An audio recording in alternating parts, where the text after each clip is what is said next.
Australian പാർലമെന്റിൽ നടക്കുന്ന സർവമത സമ്മേളന ശതാബ്ദി ആഘോഷം ചരിത്ര സംഭവമെന്ന് ശിവഗിരി മഠം പ്രസിഡന്റ് സ്വാമി സച്ചിദാനന്ദ.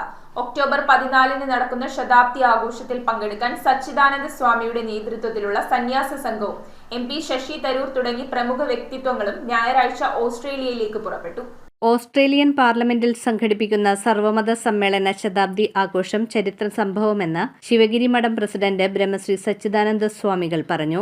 ഒക്ടോബർ 14 ഓസ്ട്രേലിയൻ പാർലമെന്റിൽ സർവമത സമ്മേളനം നടക്കുന്നത്. സർവമത സമ്മേളനത്തിന്റെ ശതാബ്ദി ആഘോഷം ഓസ്ട്രേലിയൻ പാർലമെന്റിലെ വിക്ടോറിയ പാർലമെന്റിൽ വെച്ച് ഈ മാസം 14 തീയതി നടത്തുകയാണ്.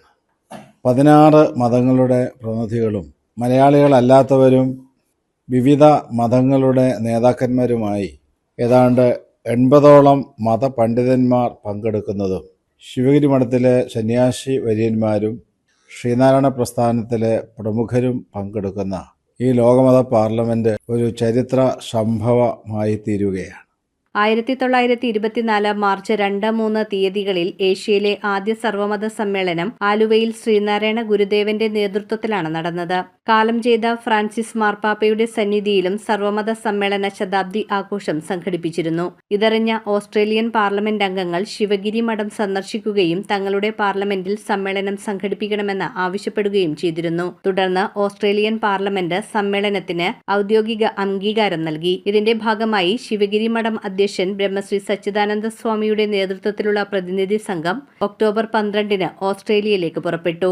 മഠം ജനറൽ സെക്രട്ടറി ശുഭകാനന്ദ സ്വാമി, മുൻ ജനറൽ സെക്രട്ടറി ഋദംബരാനന്ദ സ്വാമി, ഗുരുധർമ്മ പ്രചാരണ സഭ സെക്രട്ടറി അസകാനന്ദ സ്വാമി, ശിവഗിരി ധർമ്മസംഘം ട്രസ്റ്റ് ബോർഡ് അംഗം ശ്രീമദ് വിശാലാനന്ദ സ്വാമി, ആലുവ അദ്വൈതാശ്രമം സെക്രട്ടറി സ്വാമി ധർമ്മചൈതന്യ, MP ശശി തരൂർ, ഗോകുലം ഗോപാലൻ, MB അനൂപ്, മധുസൂദനൻ, ബാബുറാം, ബാബുരാജ് ബെഹ്റിൻ എന്നിവരും ഓസ്ട്രേലിയയിലേക്കുള്ള സംഘത്തിൽ ഉൾപ്പെടുന്നു. News bureau, Aluva.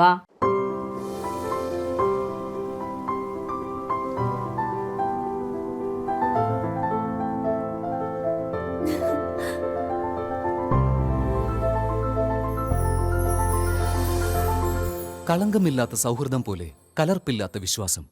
കല്ലൻസ് ജ്വല്ലറി.